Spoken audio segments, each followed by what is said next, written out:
నేను గజ్జల మల్లారెడ్డి గారు ఇప్పుడు 83 అధికార పార్టీ ఎన్టీ రామారావు గారు ఉన్నప్పుడు ఎట్లుంది అంటే ఆయన చెప్పినాడు బాగా కమ్మగా ఉందని. ఇప్పుడు కూడా ఇంకా కమ్మగానే ఉంది. అట్లే అది పోవాలా, కమ్మటి పరిస్థితి పోవాలా. అందరం ఒకే కులంలో అందరూ పనిచేసే వాళ్ళందరికీ ఎవరు గట్టిగా పనిచేస్తారో వాళ్ళకి అవకాశం ఇవ్వాలి. అంటే మీకు అర్థమేంటది అది కమ్మగా ఉండడం అంటే. ఆ కమ్మతో పాటు అందరం ఉండాము ఇక్కడ కులాలు మతాలు కాదు. ఇప్పుడు లడ్డు పైన ఇక్కడ జరుగుతుంది లడ్డు సంఘటన తిరుపతిది. ఇప్పటికి కూడా లడ్డు సంఘటన పైన వాళ్ళు పై చేయనారు అంటే తప్పు చేసి కూడా పై చేయి. నేను ఇక్కడ మహిళలు కొందరు ఉన్నారు, ఒకరు ఇద్దరు అన్వాంటెడ్గా ఒక రూమ్లో దొరుకుతారు. దొరికినా కూడా మేము సీతమ్మ ప్రతివత అంటే మేము వాళ్ళు చెప్పినది వినాలా చెప్పాలా. దొరికినారు దొంగలు. ఇంకా దాంట్లో లడ్డు జంతు కొవ్వు లేదంటే ఇలా కొవ్వు ఎక్కువ ఉంది ఆ జంతు కొవ్వు కంటే. ఆ ముందు ఆ కొవ్వు కరగదీయాల.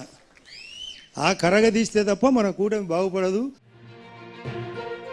ఆంధ్రప్రదేశ్ రాష్ట్రంలో తెలుగుదేశం పార్టీ, జనసేన, బీజేపీ పొత్తు రాజకీయాలు ఇప్పుడు ఆసక్తికర మలుపు తీసుకుంటున్నాయి. పైకి 3 పార్టీలు కలిసే ఉన్నప్పటికీ లోపల మాత్రం తెలుగుదేశం పార్టీ తమగా పెద్దగా పట్టించుకోవడం లేదని ఇతర పార్టీలు రగిలిపోతున్నాయి. కూటమి కట్టకపోతే అసలు అధికారంలోకి వచ్చే వాళ్ళమే కాదని, ఈ పరిస్థితిలో అందరం కలిసి అధికారం చేపట్టినప్పుడు ప్రాధాన్యత కూడా అలాగే ఉండాలి కదా అంటూ జనసేన, బీజేపీలో చర్చ గట్టిగానే జరుగుతుందట.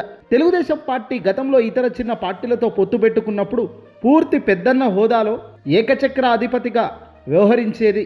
మిత్రపక్ష చిన్న పార్టీలను అణగదొక్కేలా వ్యవహరించినా పెద్దగా పట్టించుకునే పరిస్థితులు ఉండేవి. కానీ ఇప్పుడు కేవలం 19 నెలల కాలంలోనే తెలుగుదేశం పార్టీ ఒంతెత్తు పోకడలు మిత్రపక్ష జనసేన, బీజేపీ నేతలు తప్పుబట్టే పరిస్థితి వచ్చేసింది. ముఖ్యమంత్రిగా ఉన్న చంద్రబాబు నాయుడు కేవలం ఒక కులానికి పెద్దపీట వేయడాన్ని ఆదివారం తిరుపతిలో జరిగిన బీజేపీ నేతల సమావేశంలో ఆ పార్టీకి సంబంధించిన ఎమ్మెల్యే ఆదినారాయణ రెడ్డి తప్పుబట్టారు. రాష్ట్రంలో ప్రభుత్వ పరిపాలన ఎలా ఉందంటే కమ్మగా ఉందని చెప్పారు ఆయన. పైగా కమ్మగా అంటే తాను ప్రత్యేకించి చెప్పక్కర్లేదని మీకందరికీ అంటే సమావేశంలో ఉన్న వాళ్లకు అర్థమయ్యే ఉంటుందన్నారు. ఆ కమ్మతో పాటే మనం దూరం ఉన్నామని చెప్పారు. ఒక కులం, మతం అని కాదు, ఎవరు గట్టిగా పనిచేస్తారో వారికి అవకాశం ఇవ్వాలన్నారు. ఈ వ్యాఖ్యలు ఇప్పుడు రాజకీయ వర్గాల్లో చర్చానీయాంశమవుతున్నాయి. పైకి పోకడ మాటలు ఉన్నప్పటికీ లోపల రంధ్రాలు చాలాగే ఉన్నాయి. రాష్ట్రంలో పరిపాలన కమ్మగా సాగిపోతుందన్న జమ్మలమడుగు ఎమ్మెల్యే ఆదినారాయణ రెడ్డి స్పష్టం చేయడంతో టీడీపీ, బీజేపీ, జనసేన మధ్య చీలిక ప్రారంభమైనట్టే చెప్పాలిక. రాజకీయాల్లో కూటమి భవితవ్యాన్ని నిర్ణయించే శక్తి బీజేపీకే ఉందని గుర్తుంచుకోవాలన్నారు ఆయన. ఆదివారం తిరుపతిలో జరిగిన బీజేపీ కమల వికాసం కార్యక్రమంలో ఆయన మాట్లాడుతూ ఇప్పుడే కళాహస్తి ఆనందం అడిగాడు. రాష్ట్రంలో పరిస్థితి ఎలా ఉంది సార్ అని నన్ను అడిగాడు. ఎన్టీఆర్ హయాంలో పాలన ఎలా సాగిందోనో ఒకరు గజ్జల మల్లారెడ్డి అడిగితే కమ్మగా సాగిందంటున్నా. ఇప్పుడు నేను అదే చెబుతున్నా. రాష్ట్రంలో పరిపాలన ఇంకా కమ్మగా సాగుతుంది. ఆ పరిస్థితి పోవాలి. కమ్మగా అంటే మీకు అందరికీ ఇప్పటికే అర్థమయ్యే ఉంటుంది కదా. మనమందరం ప్రత్యేకంగా చెప్పాల్సిన అవసరం లేదు. మతాలకు అతీతంగా, కులాలకు అతీతంగా నిజాయితీగా కష్టపడే వాళ్ళందరికీ అవకాశాలు కల్పించాల్సిన అవసరం ఉంది అని చెప్పారు. బీజేపీ లేకపోతే అసలు టీడీపీ అధికారంలోకి వచ్చేదే కాదు, అందులో జనసేన ఉండేదే కాదు అంటూ ఆయన రాజకీయంగా బాంబు పేల్చేశారు. స్థానిక సంస్థల ఎన్నికల్లో బీజేపీకి తగిన ప్రాధాన్యత ఇవ్వాల్సిందేనన్నారు. అధిక శాతం సీట్లు కేటాయించాలని డిమాండ్ చేశారు ఆయన. పార్టీ రాష్ట్ర అధ్యక్షుడు మాధవ్ ఈ విషయంలో గట్టిగా మాట్లాడాలని కోరారు. రాష్ట్ర అభివృద్ధిలో కేంద్రంలోని బీజేపీ ప్రభుత్వం కీలకమని తెలిపారు. గూగుల్, కాగ్నిజెంట్ వంటి పెద్ద సంస్థలు రాష్ట్రానికి రావడానికి కేవలం కేంద్రంలో ఉన్న మన బీజేపీ ప్రభుత్వమేమే అంటూ చెప్పుకొచ్చారు. బీజేపీ పాత్రను తక్కువగా అంచనా వేయొద్దని హెచ్చరిస్తున్నాను అంటూ కూడా బీజేపీ ఎమ్మెల్యే ఆదినారాయణ రెడ్డి చాలా తీవ్ర స్థాయిలో వ్యాఖ్యలు చేయడం ఇప్పుడు కలకలం రేపుతోంది.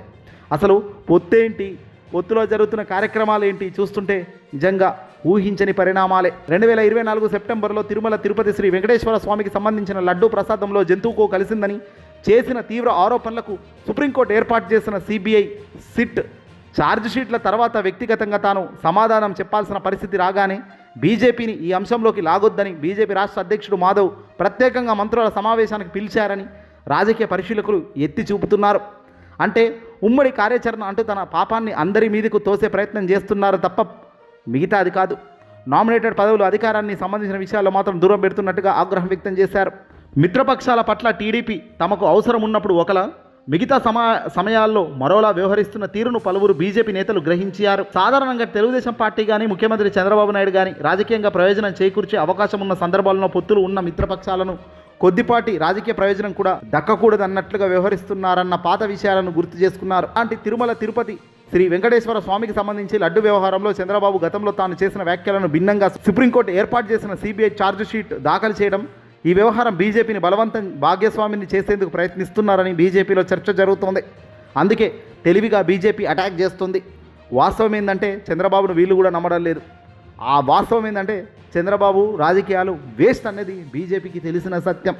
వేరే ఆప్షన్ లేదు కాబట్టి బీజేపీ చంద్రబాబుతో ముందుకు పోతోందే తప్ప మరొకటి కాదు.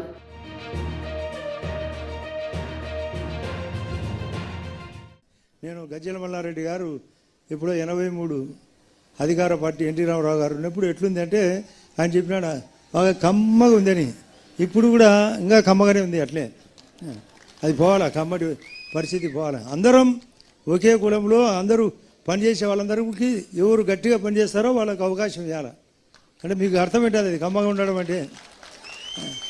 ఆ కమ్మతో పాటు అందరం ఉన్నాము ఇక్కడ కులాలు మతాలు కాదు.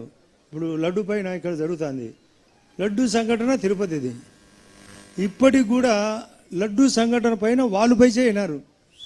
అంటే తప్పు చేసి కూడా పైచేయి.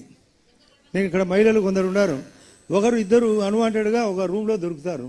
దొరికినా కూడా మేము సీతమ్మ ప్రతివత అంటే మేము వాళ్ళు చెప్పినది వినాలా, చెప్పాలా? దొరికినారు దొంగలు. ఇంకా దాంట్లో లడ్డు జంతు కొవ్వు లేదంటే ఇలా కొవ్వు ఎక్కువ ఉంది ఆ జంతు కొవ్వు కంటే. ఆ ముందు ఆ కొవ్వు కరగదీయాల. ఆ కరగదీస్తే తప్ప మన కూటమి బాగుపడదు.